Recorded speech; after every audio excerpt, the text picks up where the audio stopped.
Hello viewers, எல்லாருக்கும் நமஸ்காரம். இப்போ இந்த வீடியோவில் என்ன காமிக்கிறேன்னா, இப்போ ஒரு டெம்பரவரி ரூம் போடுறீங்க. அதுக்கு முன்னாடி வந்து ஒரு ஆஸ்பெஸ்டாஸ் ஷீட்டு மாதிரி போட வேண்டியிருக்குன்னா வச்சுக்கோங்களேன். அதுக்கு வந்து இந்த மாதிரி ஆங்கிள் சப்போர்ட் இந்த மாதிரிலாம் கொடுப்பாங்க. இந்த சைடு வருது. ஸோ யூஸ்வலாக அதெல்லாம் கொடுக்குறது தான்.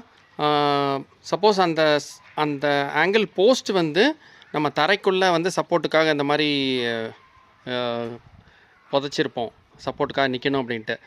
அதை வந்து தரைக்குள்ளே போட்டுட்டு சுற்றிலும் வந்து காங்கிரீட் வந்து போட்டிருப்போம். பட் அதை விட பெஸ்ட்டு மெத்தட் என்னென்னா, இப்போ இங்கே வந்து நான் என்ன மிஸ்டேக் பண்ணியிருக்கேன் பார்த்தீங்கன்னா, இங்கே கொஞ்சம் க்ளோஸ்அப்பில் போய் காமிக்கிறேன். ஆக்சுவலாக இதுக்கு உள்ளே வந்து காங்கிரீட் இருக்குது, அதுக்கு மேலேயும் வந்து கொஞ்சம் மண் வந்துருச்சு.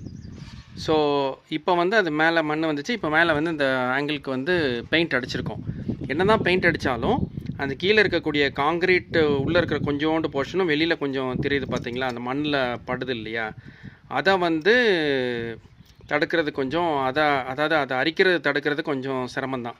ஸோ அதனால் வந்து அதை தடுக்கணுன்னா என்ன சொல்கிறாங்கன்னா, அதையே வந்து இந்த ஆங்கிளே வந்து ஒரு பிவிசி பைப்பு மாதிரி ஒன்று ஃபுல்லாக வந்து உள்ளே விட்டுட்டு அந்த கேப்பில் வந்து ஃபுல்லாக காங்கிரீட் போட்டிருந்தோன்னா அந்த அரிப்பை வந்து தடுக்க முடியும் அப்படிங்கிறாங்க.